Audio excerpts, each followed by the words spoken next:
नमस्कार, आपण पाहताय बेस्ट टीव्हीचं बेस्ट वार्तापत्र। सुरुवातीला आपणा सर्वांचं स्वागत। वळूयात हेडलाईन्सकडे। पंचायत समितीच्या मासिक सभेत एका ग्रामपंचायतीच्या मनमानी कारभारावर सुशांत पाटकर यांनी घेतला आक्षेप, तर एक नळ पाणी योजनेवरून माजी सभापती मेघना पाटके झाले आक्रमक। रत्नागिरी जिल्ह्यात सेंद्रिय शेतीतून साधला जातोय अस्सल शेतीचा विकास।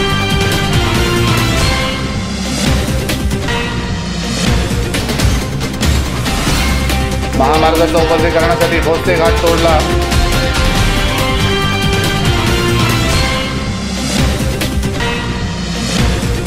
तर आता थेट वळूया सविस्तर बातम्यांकडे। पंचायत समितीच्या मासिक सभेत एका ग्रामपंचायतीच्या मनमानी कारभारावर सुशांत पाटकर यांनी घेतला आक्षेप, तर एका नळपाणी योजनेवरून माजी सभापती मेघना पाटके झाले आक्रमक। रत्नागिरी पंचायत समितीची मासिक सभा बुधवारी खेळीमेळीच्या वातावरणात मात्र पंचायत समिती सदस्यांनी आक्रमक प्रश्न उपस्थित करत पार पडली। या सभेमध्ये एका ग्रामपंचायतीच्या मनमानी कारभारावर आक्षेप घेण्यात आला, तर तालुक्यातील एका मोठ्या पाणी योजनेवरून माजी सभापती आक्रमक झाले। रत्नागिरी पंचायत समितीची सभा सभापती विभांजली पाटील यांच्या अध्यक्षतेखाली पार पडली आणि या सभेला अनेक पंचायत समिती सदस्य, अधिकारी मोठ्या संख्येने उपस्थित होते। झालेल्या या सभेमध्ये ग्रामपंचायत विभागाला धारेवर धरण्यात आलं।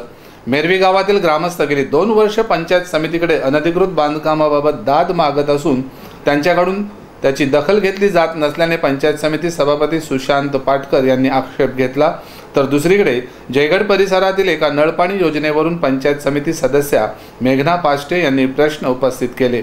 जे ग्रामस्थ वेळेवर आणि नियमित पाणीपट्टी भरतात त्यांच्यावर अनियमित पाणीपट्टी भरणाऱ्यांचा बोजा का, असा प्रश्नही त्यांनी यावेळी उपस्थित केला। आपण पाहणार आहोत या सभेतील काही निवडक क्षणचित्रे। 67 जणांना दिलेला आहे, तिसरा हप्ता 253 जणांना दिलेला आहे आणि चौथा हप्ता 61 जणांना दिलेला आहे। एकूण 261 घरकुलं पूर्ण आहेत। त्याच्यामध्ये 2017-18 मध्ये प्रधानमंत्री आवास योजनेअंतर्गत 52 मंजूर होती, त्यापैकी एकूण 50 जणांना पहिला हप्ता दिला, सेकंडनं 24-40 जणांना दिला, तिसरा हप्ता 40 जणांना दिला। जवळपास त्या योजनेमध्ये 3,500 घरांनी किंवा 4,000 घरांनी घरात नळ घेतले आणि जिल्हा परिषद जे काय पाणीपट्टी लावते म्हणजे 1095 म्हणजे 1100 रुपये म्हणून आणि खाजगी नळाला 1500 रुपये।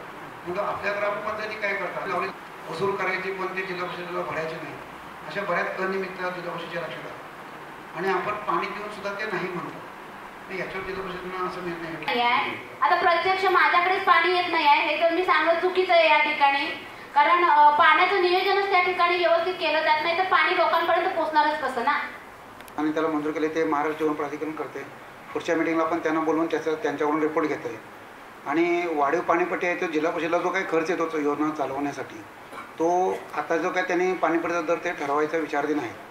2 पैसे लिटर एवढाच दर आहे पाणीपट्टीचा। आता गावात सुद्धा पाणीपट्टी सुद्धा भरत नाही, मग तुम्ही त्याकडे काय तिकडे काय हे करताय? ते 2 महिने झाले तर 2 महिने जर का थकबाकीदार झाले तर त्यांचं कनेक्शन कट करावं असा तो निर्णय झालाय भरताय। आणि ज्या गावांना पाणी व्यवस्थित मिळतंय ती लोक जर का पाणीपट्टी भरत नसतील तर लोकांचं हे मनस्थिती बदलणार ना, बा आम्हाला पाणी मिळत नसून आम्ही पाणीपट्टी भरतोय आणि इतर गावांना पाणी पण व्यवस्थित जात आहे आणि ती लोक पाणीपट्टी का भरत नाहीत, हा एक प्रश्न आहे ना। मग एक मंजूर झालेला आहे, जेवढं मीटरवर रिडिंग पडतं तेवढं तरी त्या लोकांनी पाणीपट्टी गैरप्रकार चालू आहे ती पण 55 लाख पाणीपट्टी वसुली नाही। हा जिल्हा परिषदेने मुद्दा खूप गंभीरपणे घेतला आहे, त्याच्यावर त्यांनी उपाययोजना भरपूर योजलेल्या आहेत। कदाचित प्रादेशिक नळपाणी योजना आहे, त्या जयगड प्रादेशिक नळपाणी योजनेचे आदरणीय सरपंच, आदरणीय त्या विभागाचे जिल्हा परिषद सदस्य, आम्ही देखील प्रयत्न केले, अशातला भाग नाही। मी स्वतः इथं विस्तारित आल्यानंतर पाष्टे मॅडम सावधी असताना, नावले साहेब असताना आम्ही त्या ह्याची अगदी कळजोडी धरणावर पण मिळत नव्हती, त्या 176। रत्नागिरी पंचायत समितीच्या मासिक सभेत सभापतींच्या कणखर नेतृत्वामुळे अनेक विषय हाताळताना ही सभा वेळेतच आटोपली। रत्नागिरी जिल्ह्यात सेंद्रिय शेतीतून साधला जातोय अस्सल शेतीचा विकास।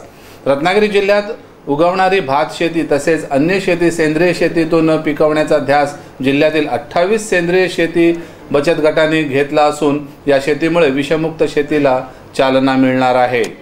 रत्नागिरी जिल्ह्यात 9 तालुक्यांमध्ये 28 बचत गट सेंद्रिय शेतीकडे वळले असून शेतीच्या माध्यमातून सर्वसामान्य जनतेला एक दिलासा मिळाला आहे। रत्नागिरी तालुक्यात 6 बचत गटांमार्फत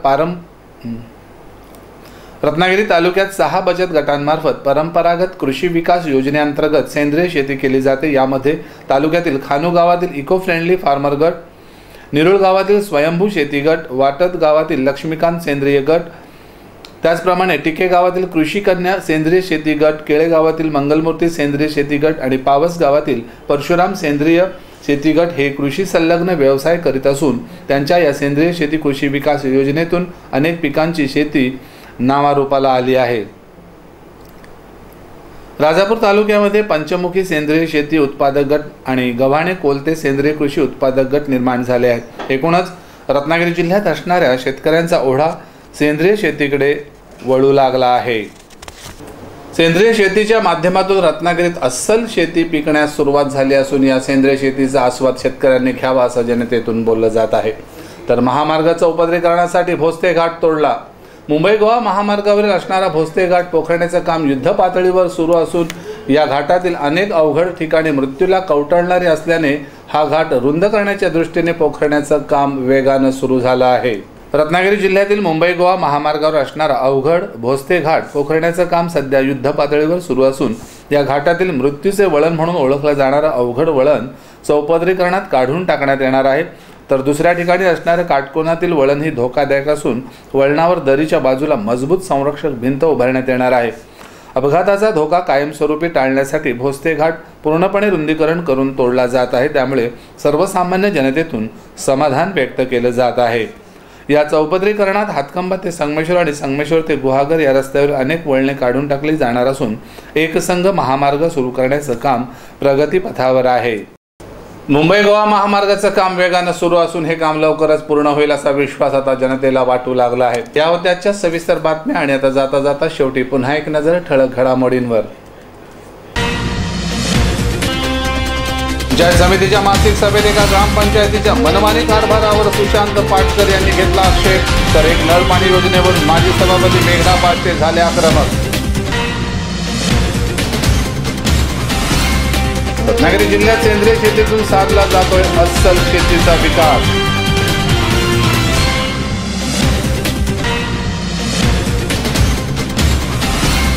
महामार्गाचा उपद्रीकरणासाठी भोसते घाट तोडला।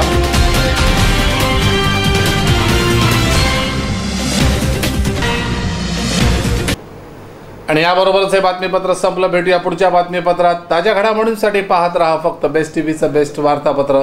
नमस्कार।